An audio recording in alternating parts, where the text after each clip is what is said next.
Hello बच्चों, let's see the question. Directions. In the following questions, a statement of assertion is followed by a statement of reason. Mark the correct choice as. तो हमको दो statement दिए हुए हैं, एक assertion है, एक रीजन है.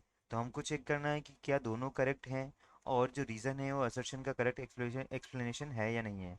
तो असर्शन हमको दिया हुआ है, when a plane wave passes through thin prism, the emerging wave front gets tilted. और उसका रीजन हमको दिया हुआ है because speed of light is less in glass than in air. ठीक है. तो क्वेश्चन के अकॉर्डिंग हमको क्या दिया हुआ है कि मान लेते हैं कि ये एक हमारे पास प्रिज्म है. ठीक. तो यहाँ से एक प्लेन वेव पास हो रही है. ठीक है. इस तरह से एक प्लेन वेव पास हो रही है. ठीक है. तो जो रिफ्लेक्शन, इससे रिफ्लेक्शन के बाद वो क्या हो जाएगी, थोड़ी टिल्ट हो जाएगी. ये हमको क्या दिया हुआ है, ये हमारा असर्शन दिया हुआ है. ठीक है.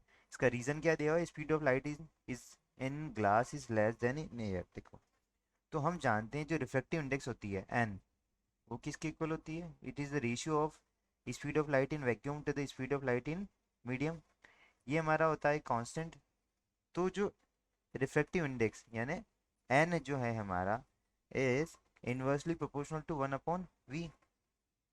तो रिफ्रैक्टिव इंडेक्स अगर बढ़ेगा तो वेलोसिटी क्या हो जाएगी, यहाँ पे डिक्रीज हो जाएगी. ठीक है. तो अभी देखो, अगर हम लिखें n1/n2 should be equals to v2/v1 हो जाएगा हमारा. ठीक. तो n1 अगर हम मानते हैं कि ये हमारा एयर है, ये हमारा ग्लास है. ठीक है. तो और v2 हमारा क्या हो जाएगा, ये ग्लास हो जाएगा और ये क्या हो जाएगा, एयर हो जाएगा. ठीक है.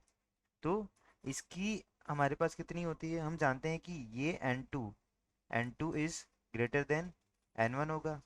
तो मतलब refractive index of glass is greater than refractive index of air. तो जो speed of light in glass should be less than speed of light in speed of light in glass should be less than speed of light in air होगा. क्यों, क्योंकि हमारे पास क्या है, inverse relation है. ठीक है. अगर रिफ्रैक्टिव इंडेक्स बढ़ा तो स्पीड क्या हो जाएगी, कम हो जाएगी. तो ये हमारा एक्सप्लेनेशन बिल्कुल करेक्ट है. और ठीक है, अब हम इसको देखते हैं कि जब यहाँ से ऐसे आएगी ये रे, यहाँ से प्रिज्म से पास करती है, तो क्या हो जाएगा कि ये जो इसका नीचे वाला पोर्शन है ये क्या होता है, थोड़ा ब्रॉड होता है. ठीक है.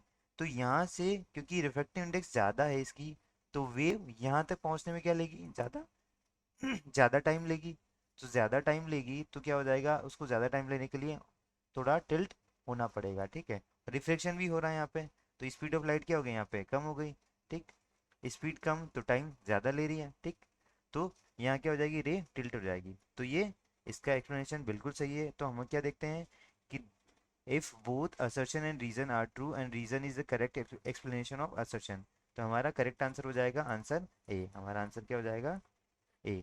दोनों असर्शन एंड रीजन करेक्ट है और जो रीजन है असर्शन का करेक्ट एक्सप्लेनेशन है. I hope you understand it well. Best of luck.